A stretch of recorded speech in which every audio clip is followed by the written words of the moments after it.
शिव महापुराण की कथा कहती है, दक्ष प्रजापति के पुत्रों को देवऋषि नारद ने भजन में लगा दिया। एक बेटी हुई जिसका नाम था स्वधा। क्या नाम है उसका? जम के बोलिए जरा, स्वधा। जितने लोग कथा सुन रहे हैं आस्था चैनल पर, पंडाल में, फेसबुक यूट्यूब पर, तर्पण शिव महापुराण में इस नाम का उच्चारण 5 बार आप लोगों को करना है।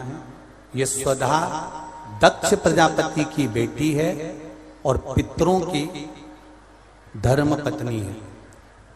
इस पितरों की धर्म पत्नी स्वधा का नाम लेने से, अगर हमने कंडा, गोबरी, गाय का जो गोबर होता है कंडा, उसको जलाकर अगर धूप नहीं दी हो, या किसी ब्राह्मण को भोजन आदि नहीं कराया हो, या तिलांजलि तर्पण नहीं करा हो, पिंड नहीं दिया हो, या श्राद्ध पक्ष में किसी को कोई दान ना करा हो, तो उसका दोष ना लगे, उसके लिए तर्पण शिव महापुराण में पितरों की धर्म पत्नी स्वधा का नाम का स्मरण आप और हमको साथ में करना है। सभी लोग एक साथ में बोलेंगे, स्वधा स्वधा स्वधा स्वधा स्वधा।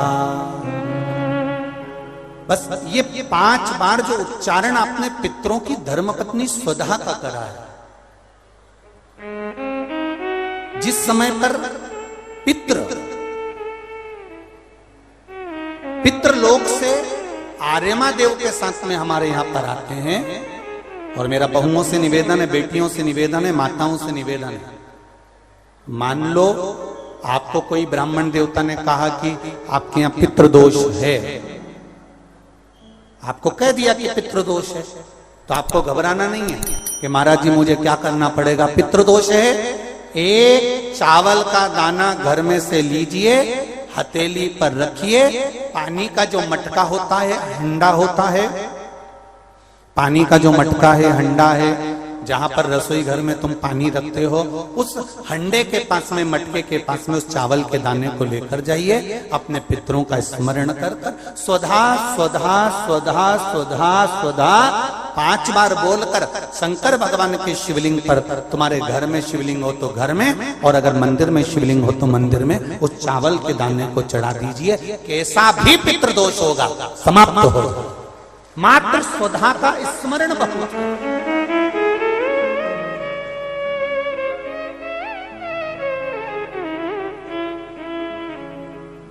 हम तो उनसे भी कहेंगे जिनका बार बार एक्सीडेंट होता हो,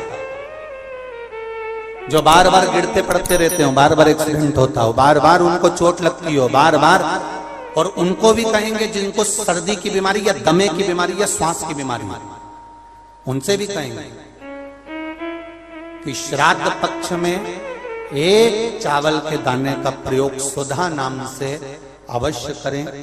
चलने में दम नहीं भराएगी, श्वास नहीं भराएगी, और दूसरा जो सर्दी का जिसको कोटा होता है, बार बार सर्दी हो जाती है, निमोनिया हो जाता है, कफ बना रहता है, उनके लिए भी स्वधा नाम का स्मरण।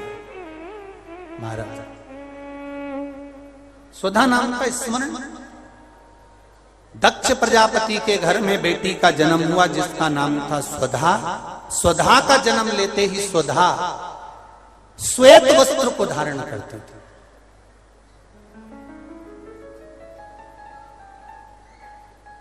कोई वस्त्र अगर स्वधा पहन रही है तो श्वेत वस्त्र धारण कर रही है। एक दिन माता प्रसूति ने स्वधा को बुलाया, स्वधा आप इधर आओ। स्वधा आई, हाँ मां। बेटी, जब घर में इतने सारे आभूषण हैं,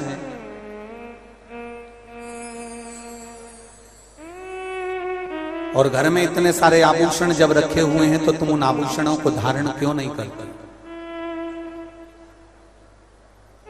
उन आभूषणों को क्यों नहीं पहनते? घर में इतने सारे वस्त्र रखे हैं तो तुम उन वस्त्रों को धारण क्यों नहीं करते?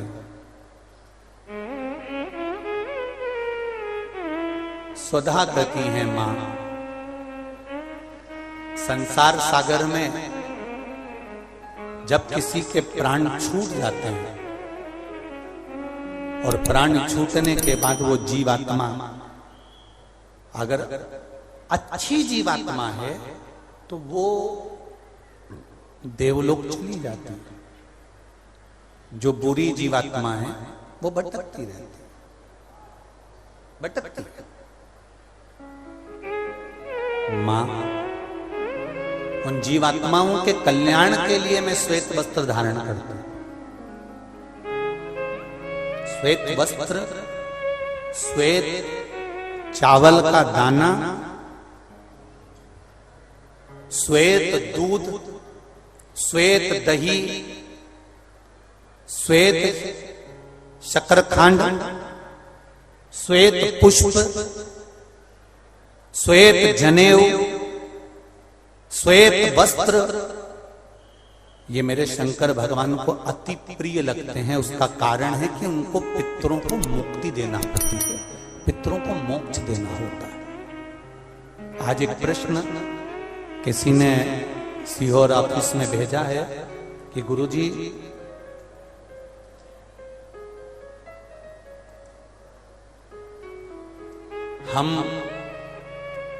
हमको श्राद्ध पक्ष में हम जो ब्राह्मण को भोजन कराते हैं या हम किसी को भोजन कराते हैं तो वो हमारी जीवात्मा को क्या वो मिलता है? क्या विचार है भाई? अशोकनगर वालों बोलो जरा जल्दी से। प्रश्न भेजा है किसी ने। हम अगर किसी ब्राह्मण को भोजन करा रहे हैं, हम किसी को भोजन दे रहे हैं तो वो हमारी जीवात्मा को मिलता? 3 प्रश्न हैं और तीनों प्रश्न का उत्तर जरा देखिएगा, बड़ा ध्यान रखना। और जिसने प्रश्न करा है उत्तर प्रदेश से, वो ध्यान से सुनना भाई। हमने ब्राह्मण को भोजन कराया, हमने संत को भोजन कराया, हमने गुरुजी को भोजन कराया, तो वो मिलेगा? पहले तो ये अंदाजा करिए कि आप भोजन दादा ससुर के नाम से करा रहे हो तो दादा ससुर का नाम लेना पड़ेगा। बोलो सही है कि गलत है? गोत्र बोलना पड़ेगा। उसका कारण क्या होता है कि हमने पत्र लिखा और ये पत्र लिखकर हमने इसको मोड़कर हमने वो डाकघर के डब्बे में डाल दिया। हमने नाम लिखा, पता लिखा, पिन नंबर लिखा, एड्रेस पूरा लिखा, मोबाइल नंबर पूरा लिखा और हमने डब्बे में डाल दिया। अब पूरे अशोक नगर में चौराहे चौराहे पर ढेर सारे डाकघर के डब्बे लगे। इन सब डब्बों में से चिट्ठी इकट्ठी होती है, एक जगह पर आती है, बड़े डाकघर में पहुंचती है, बड़े डाकघर में से छटकर फिर एड्रेस पढ़ा जाता है। एड्रेस में तुम्हारा नाम पढ़ेगा बाद में, पहले ये पढ़ेंगे कि पिन नंबर क्या है, फिर पढ़ेंगे कि शहर का नाम क्या है। उसमें लिखा होगा गुना और गुना का पिन नंबर डाला होगा तो चिट्ठी को छाट छाट कर अलग रखते जाएंगे। अब गुना में ये चिट्ठी बड़े डाकघर में जाएगी, बड़े डाकघर में चिट्ठी पहुंची गुना के, अब वहां पर बैठकर छाटा गया कि बजरंग कॉलोनी के पास कौन रहता है, तो एलआईजी के पास कौन रहता है, तो चारभुजा नाथ जी के पास कौन रहता है, तो राजेश्वर मंदिर के पास कौन सा रहता है, कौन से वार्ड में रहता है, उसको छाट कर अलग रखा जाएगा। फिर वहां के डाकघर वाले व्यक्ति को, उस डाकिया को वो दिया जाएगा और उससे कहा जाएगा कि ये चिट्ठी पहुंचा दो। अब जरा प्रोसेस देखिए, डाली थी अशोकनगर में, इतने सारे डब्बों में इकट्ठी होकर एक डब्बे की चिट्ठी एक जगह पर इकट्ठी हुई बड़ी डाकघर में, वहां से इकट्ठी होकर फिर दूसरे डाकघर में गई, वहां से फिर धीरे धीरे डिवाइड होती चली गई। उसी तरह तुम्हारी लिखी हुई डाकघर की चिट्ठी जब वहां तक मुंबई पूना तक जा रही है और सही जगह नाम और एड्रेस है तो सही जगह पहुंच रही है, उसी तरह अगर श्राद्ध पक्ष में तुमने ब्राह्मण को भोजन कराया है, नाम और गोत्र लेकर कराया है, तो वो उस तक पहुंचता ही है, ये निश्चित है, उस तक पहुंचे। फिर दूसरा प्रश्न किया उसने, गुरुजी से पूछ के बताना कि गुरुजी तो कथा में कहते हैं कि मनुष्य की योनि छूटने के बाद फिर कौन सी योनि मिलती है किसको मालूम? ये गुरुजी ने कथा में कहा। तो हम भी नहीं कह रहे झूठ की हमने कथा में नहीं की, हमने कहा। तो उसने प्रश्न करा, अगर वो दूसरी योनि में होगा तो तुमने जो भोजन दिया हो सकता है वो सांप बन गया, चींटी बन गया, झिंगूर बन गया, शेर बन गया, तो वो खीर पूड़ी खाएगा क्या? और पंडित जी को तो खीर पूड़ी खिलाने का बोलते हैं। फिर जब वो दूसरी योनि में पहुंच गया तो उसको खीर पूड़ी कैसे मिली? पंडित जी से, गुरु जी से पूछ के बताओ। तो हमारा निवेदन है, जब हम यहां से रुपया अमेरिका भेजते हैं तो वहां हमारा इंडियन पैसा नहीं होता, वहां डॉलर में चेंज हो जाता है। उसी तरह खीर पूड़ी भी डॉलर में चेंज हो जाती है, जैसा वो खाएगा वैसा उसे मिल जाएगा।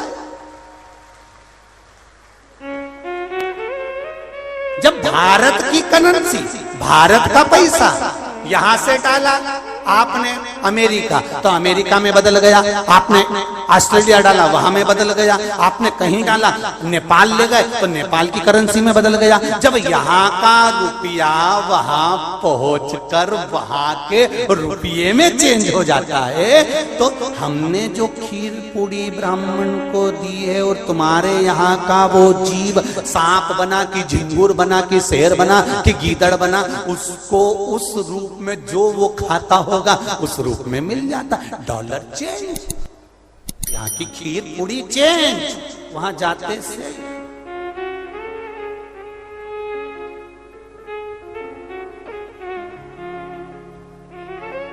फिर तीसरा प्रश्न लिखा, अगर हमारे घर के पूर्वज शिव महापुराण की कथा सुन सुन के तर गए तो फिर हम श्राद्ध काय को करें? उनको तो मिलेगा ही नहीं, वो तो वैकुंठ पहुंच गए, फिर उनको श्राद्ध में भोजन कराने से मतलब क्या?